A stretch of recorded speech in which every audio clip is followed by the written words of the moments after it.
Propósito de Dios debe ponerse en silencio. Vemos la forma como la iglesia primitiva lo hacía. Eso es importante, dice. Así que los que recibieron su palabra, hablando acerca de la palabra de Dios, inmediatamente, ¿qué dice que pasó con los que recibieron la palabra del Señor? Inmediatamente dice, fueron bautizados. Hermano, una iglesia que no bautiza es una iglesia que no crece. Sí, es una iglesia que no lo está haciendo. ¿Y por qué no crece? Porque el bautismo tiene algo místico, ¿no? El bautismo es un tema de obediencia. Sí, o sea, no es si la iglesia cree o no cree, si la iglesia le parece o no le parece. El bautismo es un tema de obediencia. Y ahí dice la palabra de Dios, así que los que recibieron su palabra fueron bautizados. Dice, y se añadieron aquel día, ¿como cuánto? Como 3.000 personas. Cuando la Biblia dice se añadieron, nos está diciendo que esas 3.000 personas fueron bautizadas. Imagínense usted cómo fue ese servicio, ¿verdad? Nosotros en el servicio que hemos visto más bautismo fue en el año 2018, hermano, y fueron como 1.000 y había como 20 lugares bautizando, y ya los que estaban bautizando bautizaban por inercia.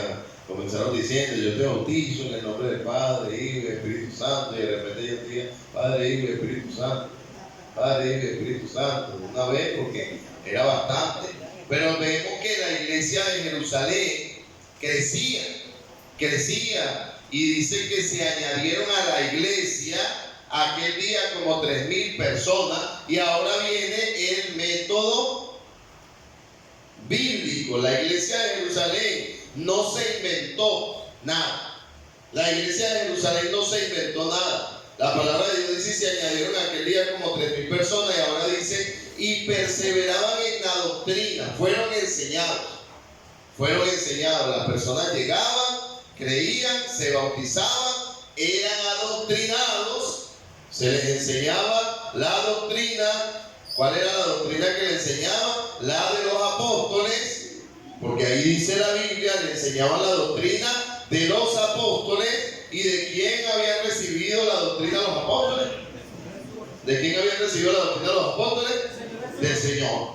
Sencillo, recibieron la doctrina de los apóstoles, y ahora dice, en la comunión unos con otros, en el partimiento del pan y las oraciones. Hermano, lo que me agrada, como dice aquí la palabra de Dios, dice, y perseveraban en la doctrina de los apóstoles, en la comunión unos con otros, en el partimiento del pan y las oraciones. Versículo 43 dice, y sobrevino temor a toda persona, y muchas maravillas y señales eran hechas por los apóstoles. Esta mañana pasó algo bien bonito, me gustó.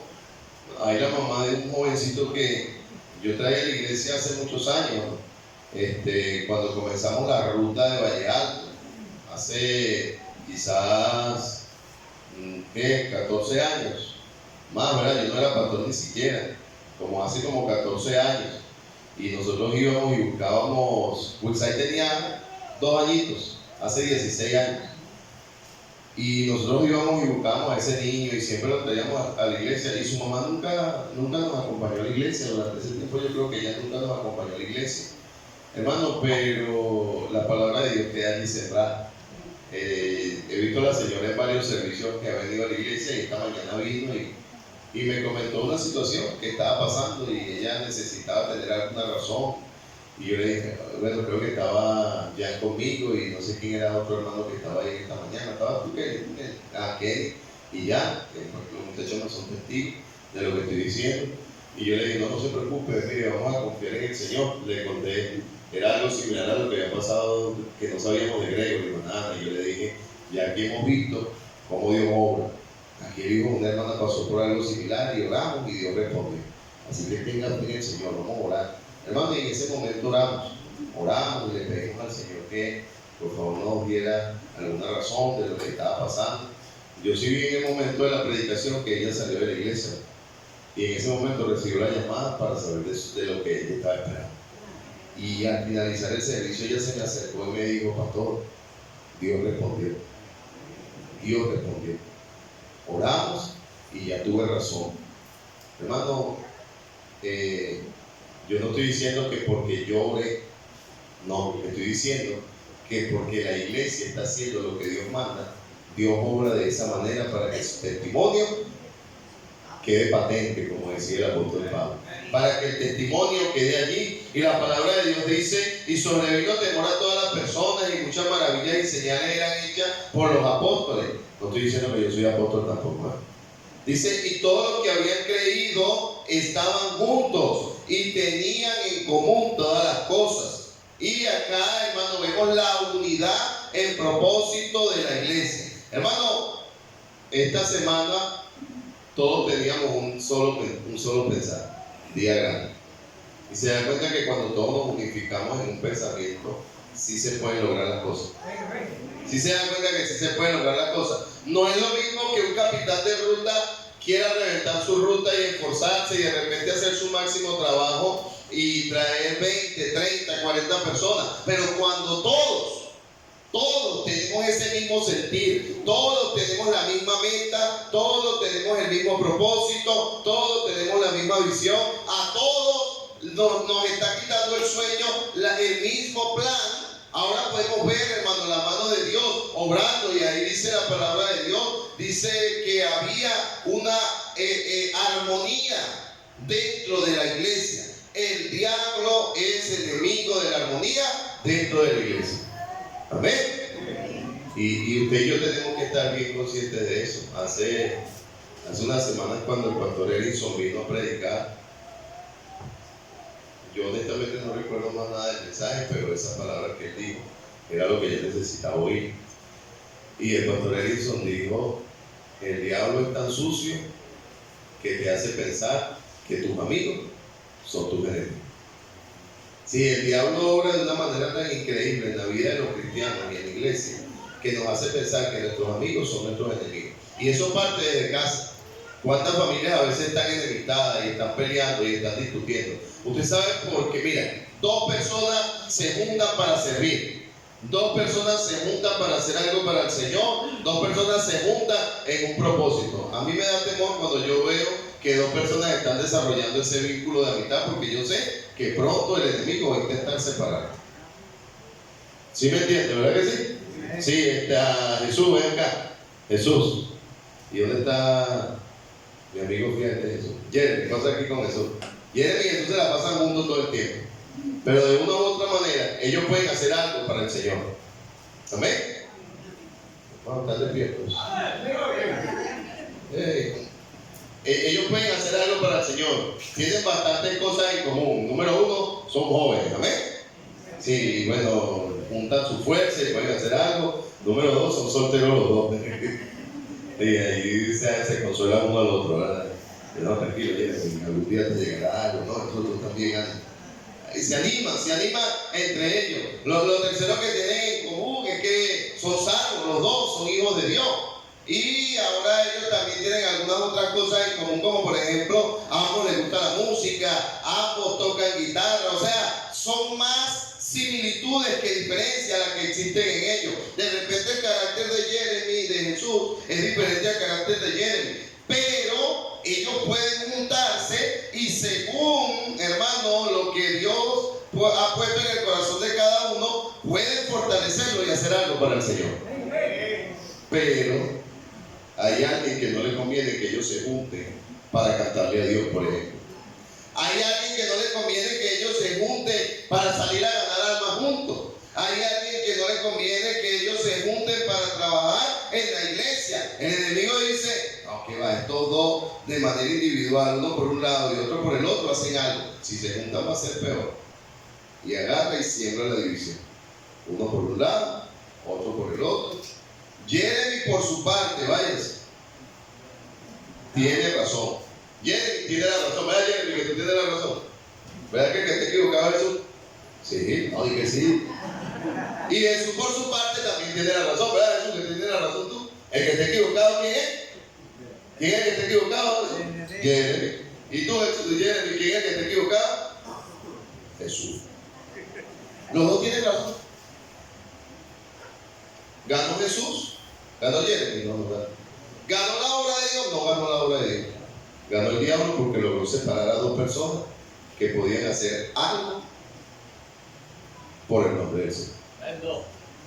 Sencillo, así es. Así es. Hermano, necesitamos aprender a aceptar las diferencias que tenemos y utilizar, hermano, nuestra vida para glorificar el nombre del Señor.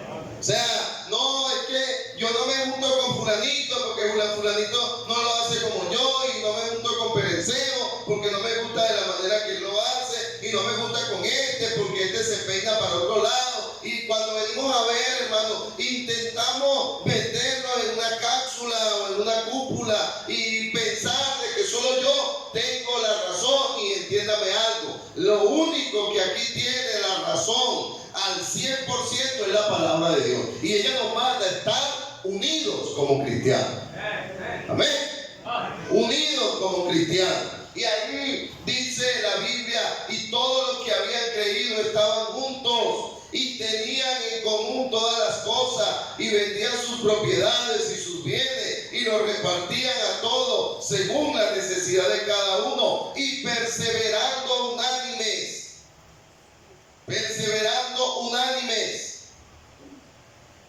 Son dos palabras importantes: perseverar.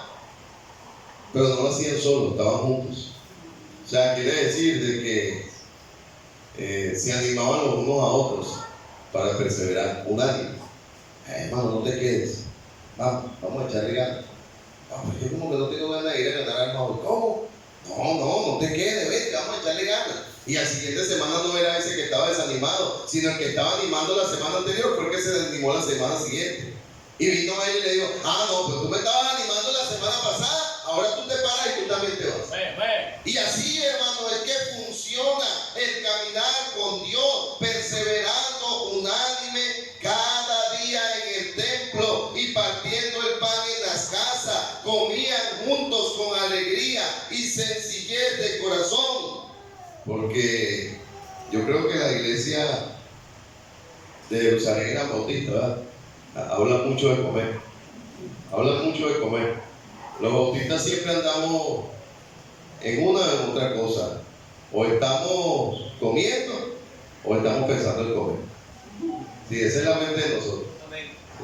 Sí, alguien dijo: bueno, yo no bebo, pero como. Sí, no bebemos, pero siempre estamos pensando en comer. Y cuando queremos elogiar a alguien, cuando queremos hacer sentir bien a alguien, vamos a darle comida. Sí, por eso hoy, hermano, increíble, tremendo lo de nosotros. Eso fue un ejemplo de trabajo en conjunto. Los que buscaron la leña, los que cortaron la leña, los que cargaron la leña, los que taparon la leña para que no se mojara, las noches que llovió, las parrilleras que se pusieron, los que armaron los fogones. Hermano, parece algo sencillo. De repente el que arma fogón dice: bueno, pero qué sencillo tiene, qué difícil tiene meterle los palos y prender. Su trabajo era importante. Yo le voy a ser honesto, yo no sé prender un fogón. A veces le pongo mucho y me dice: no, es que ahoga el fogón. No entiendo cómo se ahoga un fogón, pero sí se ahoga el fogón. Y a veces le pongo muy poquito. Entonces tiene que tener, eso es como un arte, ¿verdad? Tiene que tener la medida justa de leña que tiene que prender. Y ahí yo vi esos fogones prendiendo ahí como debería de funcionar. La leña alcanzó, la leña sobró, la sopa alcanzó, las hermanas ahí dando su toque técnico. No, esta ya está lista, bájale la llama, y ahí le bajaba la llama al fogón. Y esta también ya está lista. Y hermano, a las 9:30 de la mañana, ya toda la olla de sopa estaba lista. Eso no lo puede hacer una sola persona. Eso no se puede hacer con una sola persona. Tiene que haber un equipo de trabajo haciéndolo. Nadie buscando su propia gloria, todos buscando la gloria del Señor. Amén. Esta mañana de Mata de Coco venía un carro como de 60 personas. Ahí casi que dejan a los hermanos de Chaparral. Tuvo que salir otro carro. Al final de Ocumare fueron 2 carros entonces. Chaparral por un lado, con la camioneta llena y el autobús lleno. Dios orando en los corazones del carro de la gente que se alquiló. Llama a Alexi, ¿cómo está? Bien, pastor, ¿qué pasó? Mira, necesitamos transporte. Hermano, yo creo que el tema ahorita con los pagos es caro. Pero ese hombre Dios trabajó en su corazón y me dijo: ¿como cuántas personas son? Y yo le dije: Alexi, debe ser como unas 60 personas. Me dijo, no, pastor, yo pensaba cobrarle el pasaje, pero se le va a hacer muy caro. Si le cobro el pasaje se le va a hacer muy caro. Y me dijo, yo no pudiera cobrarle a la iglesia. Hermano, él no es un cristiano, él no es un creyente. Pero tú sabes lo que dijo, pastor, pague solamente 3.000 bolívares y le hago los 2 viajes. 3.000 bolívares para tener eso todo full de Ocumare y para volverlo a llevar. Hermano, es Dios quien obra en estos tiempos. Es el Señor quien obra en estos tiempos, hermano. Y ahí dice la palabra de Dios que perseveraban unánime cada día en el templo. No se acabó. No, bueno, ya hicimos la actividad, pastor. Ahora sí, cada quien por su lado. No, necesitamos que cada día nos mantengamos juntos. Vamos a ir a Levítico, capítulo 6.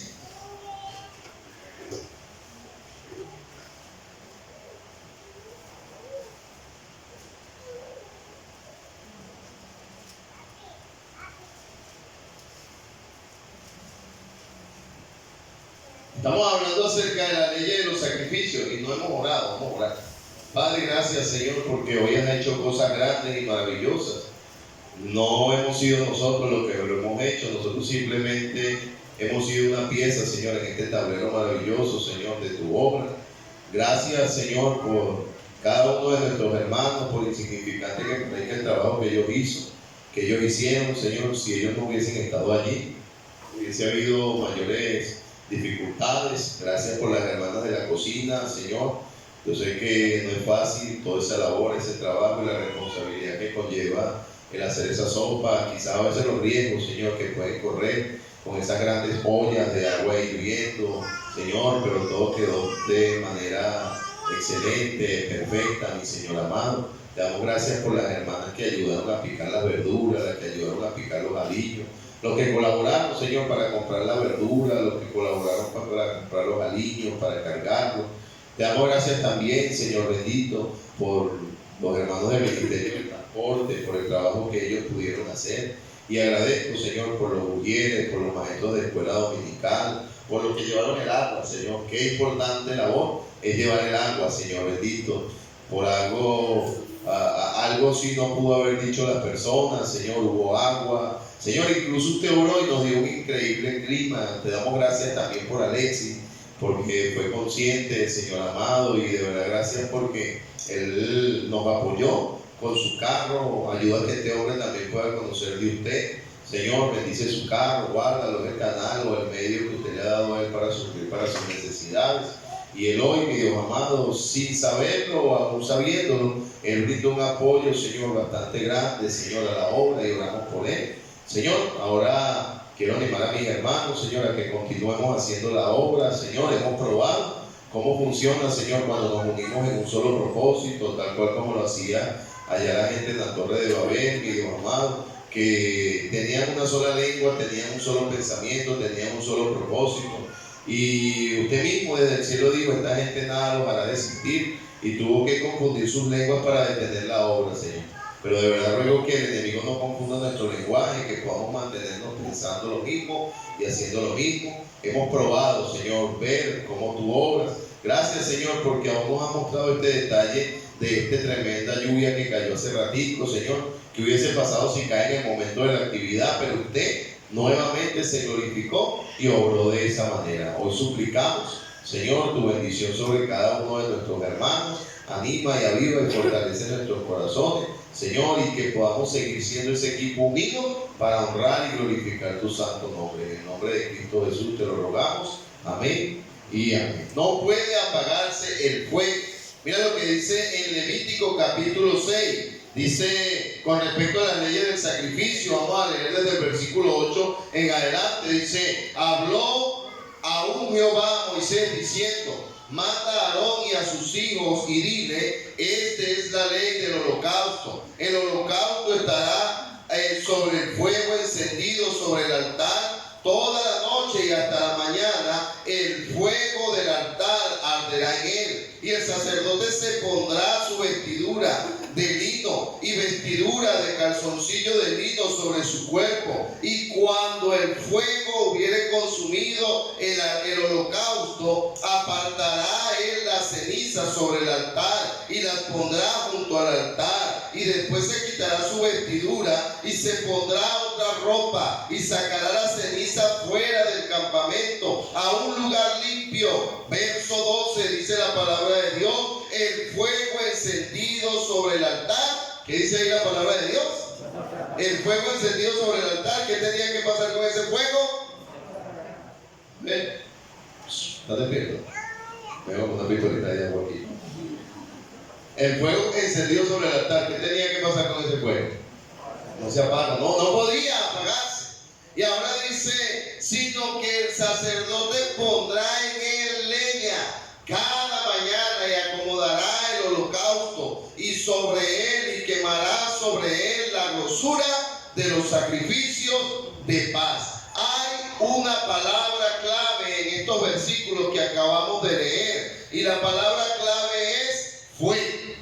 Fuego, hermano. El fuego necesitaba permanecer encendido. Hermano, nosotros no estamos allí como los extintores en los lugares, en las tiendas o en los establecimientos, vendidos en una vitrina y solamente lo vamos a utilizar en el momento que sea necesario. No, hermano, no funciona de esa manera. El fuego dentro de nuestra vida tiene que estar encendido continuamente, y somos nosotros mismos, los cristianos, los que tenemos que velar para que eso suceda. Somos nosotros mismos, los hijos de Dios, los que tenemos que velar para que el fuego no se apague. Hay riesgo de que el fuego se apague. El desánimo puede llegar a la vida del creyente, pero acá la palabra de Dios dice que el sacerdote tenía la responsabilidad de sacar la ceniza. Hay gente que vive de la ceniza. Nosotros hicimos una actividad. Hoy es 1 de junio y llegamos a diciembre y vamos a seguir viviendo. No, yo me acuerdo de la actividad del 1 de junio. Y después llegamos a enero del año que viene y yo me acuerdo de la actividad del 1 de junio. Y después llegamos a junio del año que viene. ¿Se acuerdan de la actividad del 1 de junio? No es de esa manera. Cada día el fuego tiene que estar encendido. Sí, apuntando a nuevas metas, apuntando a nuevos propósitos, apuntando, hermano, a nuevos desafíos que Dios nos diera. Dios había puesto en mi corazón, y sé que fue Dios que lo pone, porque cuando Dios pone algo, Dios mismo suple. Esta semana leí algo que me despertó. Dijo: quien da la visión, da la provisión. Y yo decía, yo quisiera tener unas bolsitas de promoción para ofrecerle a algunas personas. Pues la verdad quisiera más bien darle a todas las personas, pero por lo menos 10 bolsas, dije 10 bolsas. Hermano, y hasta ayer a las 7 de la noche no había dinero para la bolsa. Hasta ayer a las 7 de la noche no había dinero ni para la bolsa ni para el pago del transporte. Pero no llamamos al transporte para decirle: no vamos a poder. Tenemos fe en que Dios va a proveer lo que necesitamos. Hermano, y a las 7:15 de la noche me llegó un dinero que pensé que no iba a llegar. E inmediatamente le dije a mi esposa: vámonos para el foro, algo debe de estar abierto. Llegamos al foro como a 20 para las 8 de la noche y ahí todavía estaba abierto, hermano. Gracias a Dios pudimos comprarle harina, pudimos comprar azúcar, pudimos comprar el arroz, la pasta, ¿qué más le pusimos? Galleta María, esas cositas, y armamos la bolsa, hermano. Y de cuánta bendición fueron esas bolsas para la persona. Pasó otra cosa. Esta mañana llegó un señor de la ruta de Dani. ¿Dónde está Dani? Por ahí. Dani, ¿verdad que te dijimos? Trata de ver, Dani, qué número tenía ese señor, porque lo vimos que estaba en una necesidad, y yo dije: vamos a decir para que él gane ese premio. Pero no fue necesario que lo hiciera. A mí se me olvidó, y a mi esposa se le olvidó, y Dani tampoco me dijo nada. Pero ¿qué pasó, hermano? Cuando empezamos el sorteo, nos vimos la bolsita, el primer número que salió era el número 38, y era la que tenía ese señor. Entonces, ¿quién había puesto en mi corazón? ¿Quién había puesto en el corazón de mi esposa y en el mío promocionar esa bolsa? Fue el Señor. Ahora, ¿quién puso en el corazón de nosotros que ese hombre necesitaba una bolsa? ¿Quién fue que lo puso? Fue el Señor, hermano, y el Señor, para probar que era su voluntad. Mire, hermano, Dios no me deja mentir, estoy hablándole con toda sinceridad. El primer número que sacamos era el número que tenía ese hombre. Hermano, me agrada ver a Dios obrar. Me encanta ver a Dios obrar. Eso me hace sentir tranquilo, me hace sentir en confianza, me hace tener paz en el corazón, me hace entender que esto no depende de nosotros, depende de Dios. Y cuando Dios da la visión, Dios da la provisión. Dios nunca te va a poder hacer algo que Él no vaya a sustentar. Dios nunca te va a poder hacer algo que Él no vaya a sustentar. Yo no sé por cuánto se elevó el gasto de la campaña. Yo creo que fueron como 600 o 700 dólares aproximadamente que se invirtieron. Y no me pregunte de dónde salieron, porque yo no tenía dinero. Pero Dios proveyó lo que necesitaba. Hermano, mira, no es lo que tú tienes, es lo que Dios puede hacer. Si no es con lo que, no, ya va, pastor, mire, vamos a hacerlo, pero tenemos que, no, tú y yo no tenemos que hacer nada, tú y yo lo único que tenemos es que creerle al Señor. Si lo único que tú y yo tenemos que hacer es creerle al Señor. Ahora, siempre tener cuidado de que cuando vayamos a hacer algo, sea de Dios y no de emociones de hombre. ¿Y cómo podemos comprobar si fue Dios o si fui yo? Cuando es Dios, nada va a faltar, y cuando soy yo va a salir mal. Por eso yo prefiero que lo haga Dios y no hacerlo yo. Es preferible que lo haga el Señor, hermano, y que el Señor pueda obrar. Amado hermano, amada iglesia, Dios está con nosotros. El Señor está con nosotros. El Señor ha mostrado su poder. Él se ha glorificado. Él ha provisto lo necesario. Hemos visto gente salva, hemos visto gente bautizada, pero no vivas de la ceniza a decir, recuerdo el 1 de junio. Hay más para hacer por el Señor. Hay más para hacer por el Señor. Ahí dice que el sacerdote tenía la responsabilidad de tener el fuego encendido sobre el altar y no debía apagarse. Y para que eso sucediera, lo primero que él tenía que hacer es meter leña cada mañana. Amén. Leña cada mañana.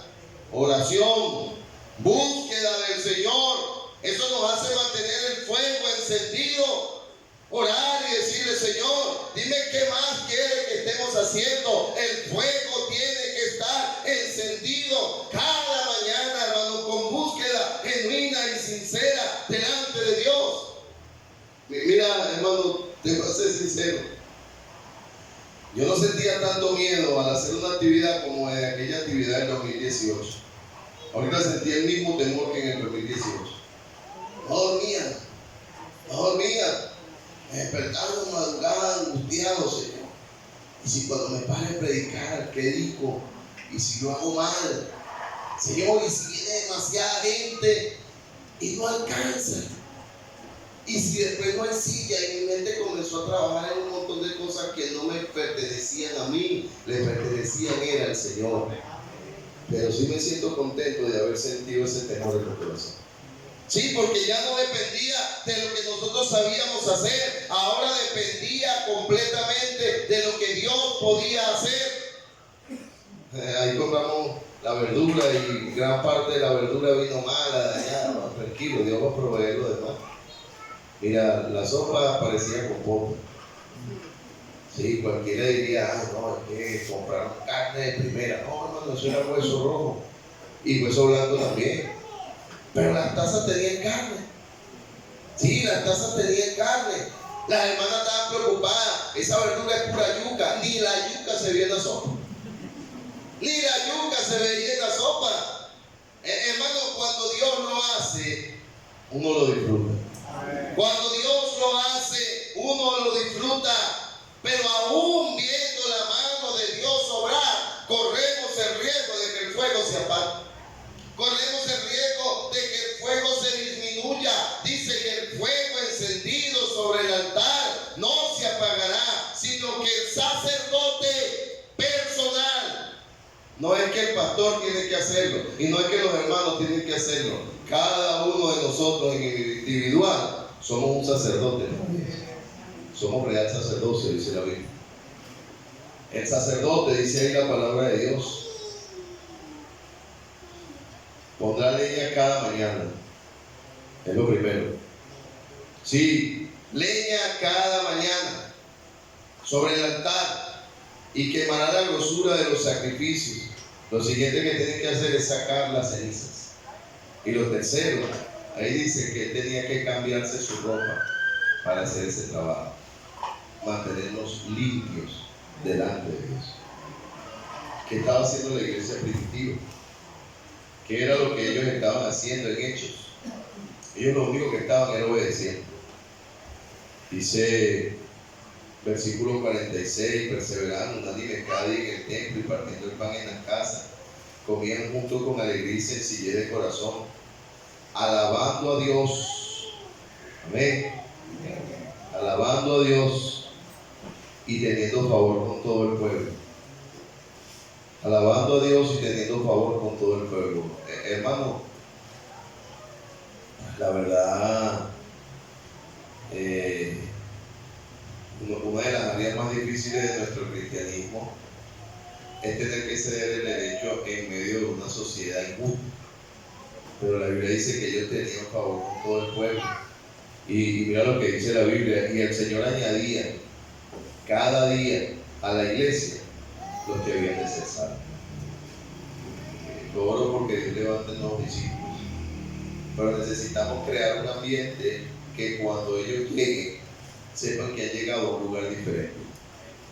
Sepan que han llegado a un lugar diferente. No que digan, esto es más de lo mismo. No, sepan que llegaron a un lugar donde van a conocer y a caminar con Dios. ¿A quién obedecían los apóstoles? Acá en el libro de Hechos, capítulo 2.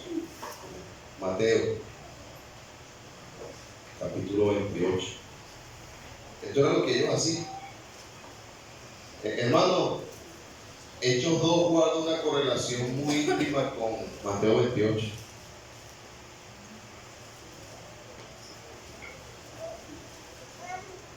Ay, ¿de dónde los discípulos sacarían eso que les funcionó? Hechos 2 guarda mucha armonía con Mateo 28. Los resultados que la iglesia de Jerusalén recibió eran exactamente porque ellos simplemente obedecieron a una comisión. Ellos simplemente hicieron lo que se le había mandado. Verso 16 dice, pero los 11 discípulos fueron a Galilea.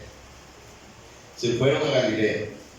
Pero los 11 discípulos se fueron a Galilea. ¿Por qué los discípulos se fueron a Galilea? Pregunto. ¿Por qué los discípulos se fueron a Galilea? Mateo 26, 32.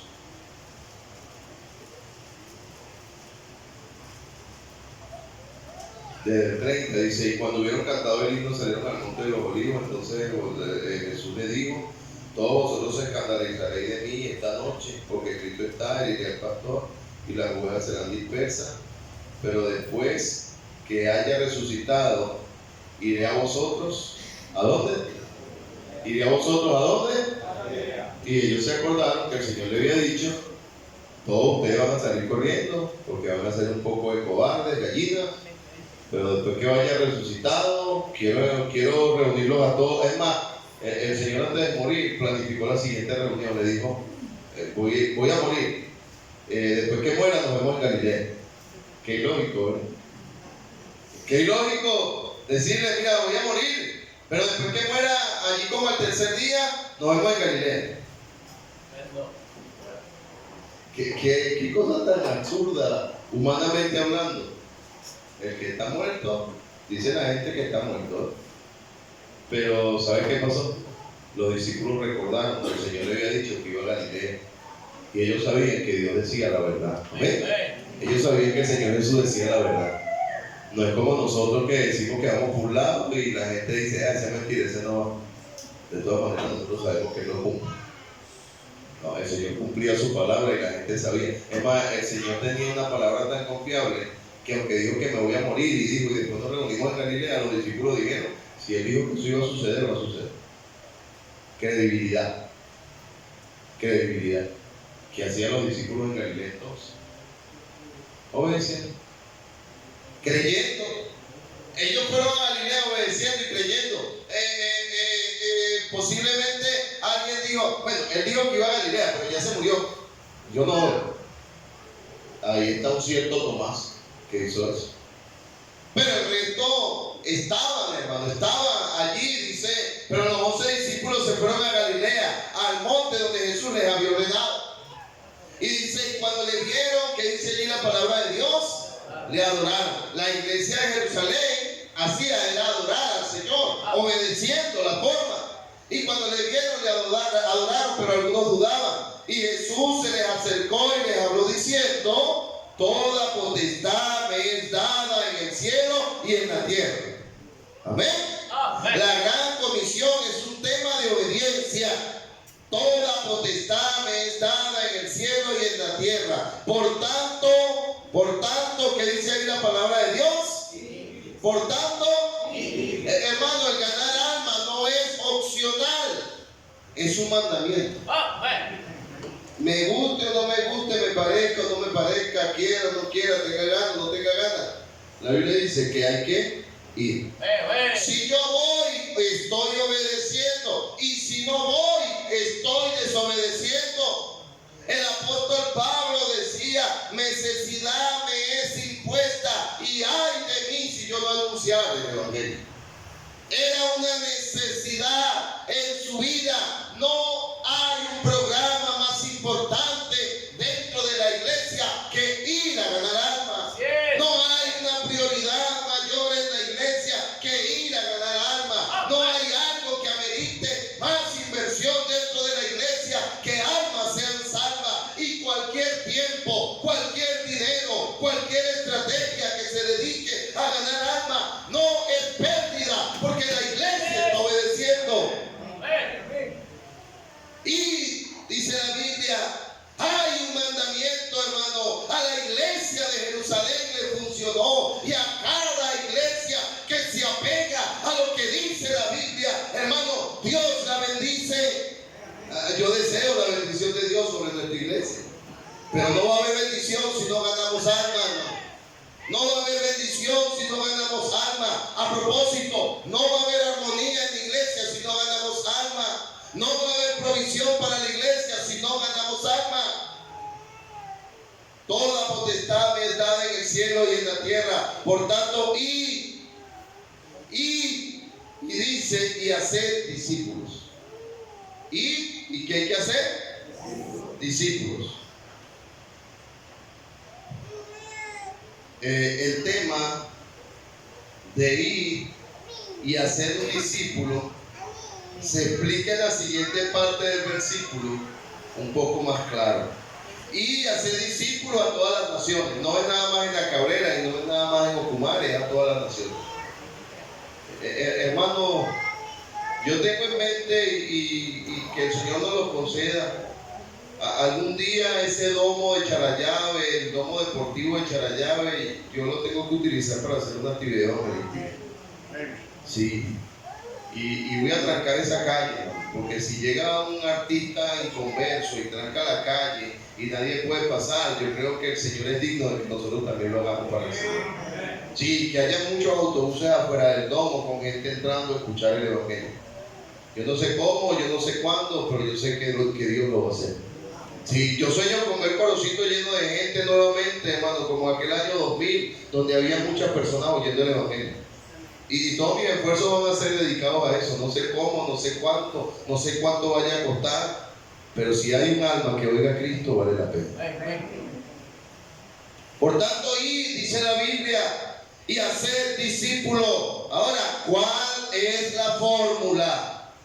¿Cuál es la fórmula? Lo primero que necesitamos hacer es ir y presentarle el evangelio a las personas, presentarle el evangelio claro a las personas. Muerte, sepultura, resurrección de Cristo, condición del hombre, la solución que Cristo ofrece.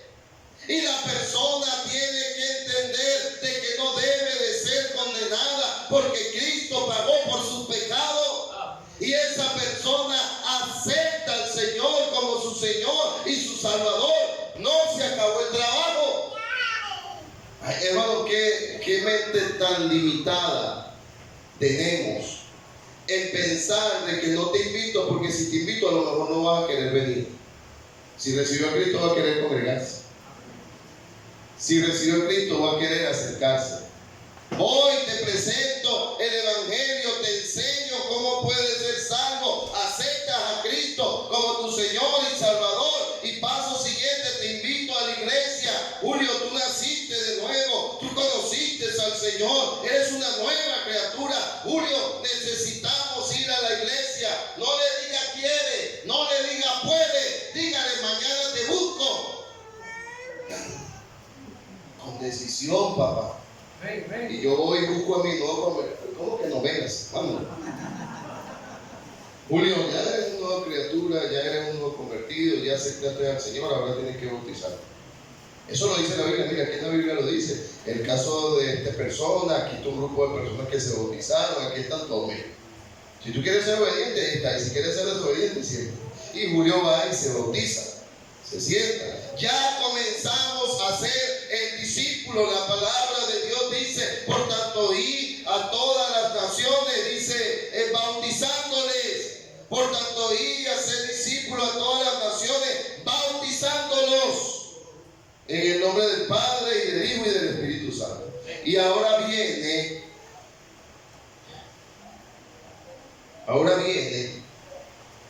la parte o la siguiente parte, enseñándoles, que es lo que nosotros llamamos discipulado. Hace días el pastor Daniel Campos subió un pequeño video del pastor Arce explicando lo que era ganar almas. Y el pastor Arce puso un ejemplo en ese video, quizás ahora lo subo al grupo de la iglesia, y él decía, ¿cómo está? ¿Y cómo está tu discípulo? No, está bien, está creciendo. ¿Está viniendo a la iglesia? No. ¿Cómo es discípulo y cómo está creciendo si no se está congregando? ¿Cómo es discípulo y cómo está creciendo si no se está congregando? Le estamos haciendo un daño a una persona supuestamente discipulándolo cuando ni siquiera ha decidido venir a la iglesia. Es un error. Es un error. No discipulamos a desobedientes. No podemos discipular a una persona que cada vez tiene una excusa para venir a la iglesia. No discipulamos a una persona que ni siquiera quiere obedecer al Señor en el bautismo.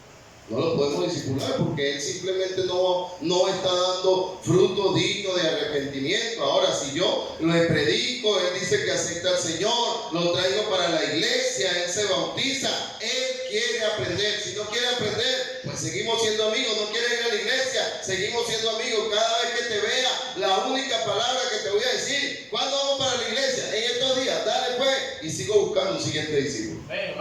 Porque el tiempo que dedicas a discipular a alguien que no quiere congregarse, que no quiere bautizarse, que no quiere caminar con Dios, tú lo puedes utilizar en buscar otro discípulo que sí lo va a hacer. ¿Es lo que dice la Biblia o no es lo que dice la Biblia?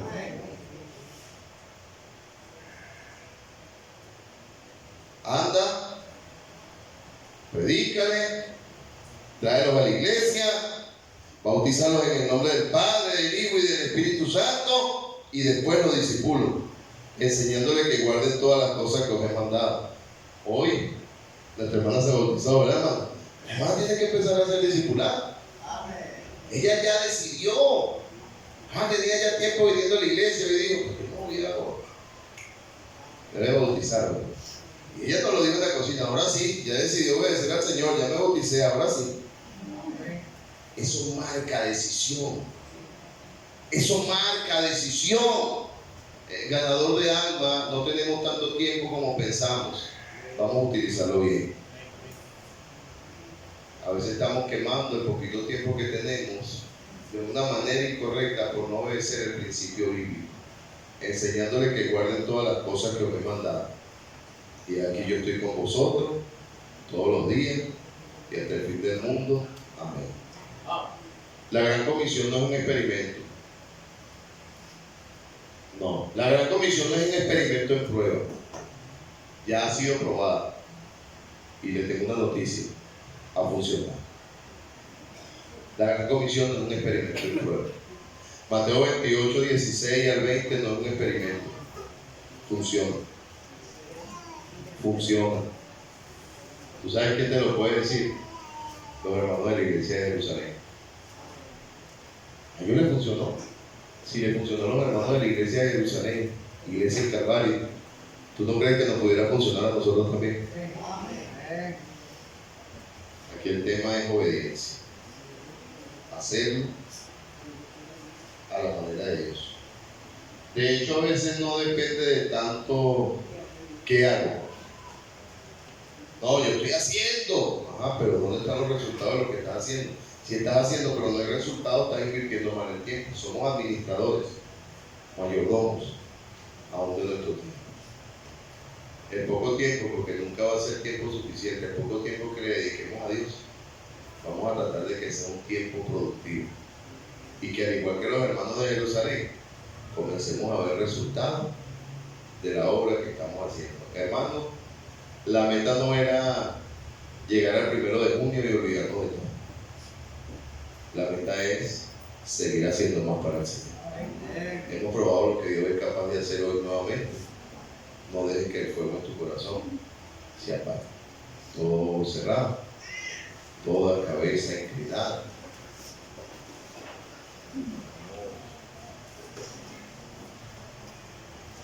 Necesitamos gente que